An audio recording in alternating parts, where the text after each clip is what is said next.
So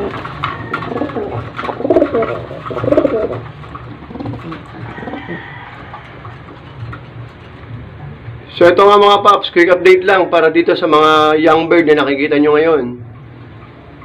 Pero bago ko umpisan tong video na to mga paps, gusto nga pala magpasalamat muna kay Ma'am Daily Food Choice sa pagsaklolo niya sa akin nung isang araw na nagkaroon ng aksidente. So yan, maraming salamat kay Ma'am Daily Food Choice.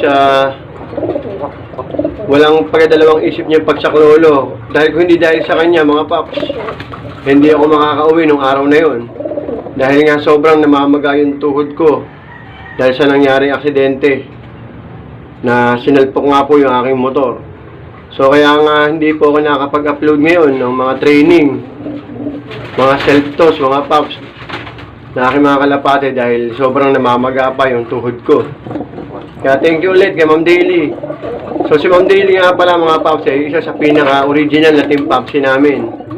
Doon sa unang channel pa po namin mga paps ay magkakasama na kami. So wala siyang pagdadalawang isip na tinulungan niya akong makauwi nung araw na nagkaroon ng aksidente. So yun, balik tayo mga paps dito sa mga kalapating nakikita nyo. So ito nga mga paps yung mga young bird na inire-ready ko pang south at pang summer race. So yan, kung makikita nyo mga paps, ang papangit ng itsura, halos makalbo. Kasi nga mga paps, naglulugon yung mga kalapati na to. So habang naglulugon sila, dito muna sila sa baba mga paps. Kasi nga kagaya na nakasanayan ko, ayaw ko nagkalat yung mga balahibo ng kalapate doon sa kulungan sa taas. So habang sila nagpapalit ng balahibo mga paps,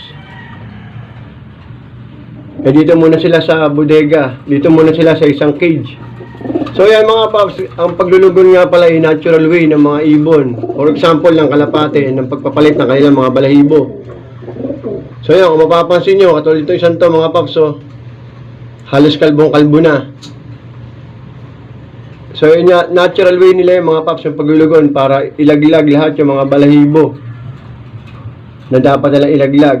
So lalabas lang mga paps ang itsura ng mga kalapating to. Lalabas yung kinis at ganda ng mga kalapate kapag ka nakatapos sila mga paglugon. So dito muna sila sa bodega mga paps para mapainom ng mga supplement. So ayan mga paps, bali 2, 4, 6, 7 yan. Itong young bird, mga palahi ko na po yan. So aabangan yung performance sa mga kalapating to sa susunod na race, malamang sa south at sa summer. So yung mapapansin yung mga paps ay may ilaw pa rin sila sa taas. So habang nandito sila sa bodega ay naiilawan itong mga kalapating naglulugon dahil makakatulong yung ilaw para sa mabilis silang pag-recover sa kanilang paglulugon. Masusubuan din natin sila dito ng mga vitamins na kailangan nila para hindi naman sila masyadong mahirapan sa kanilang paglulugon. So ayun, abang-abang natin mga paps yung magiging performance sa mga kalapating to sa susunod na mga race. So tingnan natin kung may matitira ba sa kanila, kung may makakaabot ba sa mga fan race at derby. So yun, dito nga natapusin itong video na ito mga paps.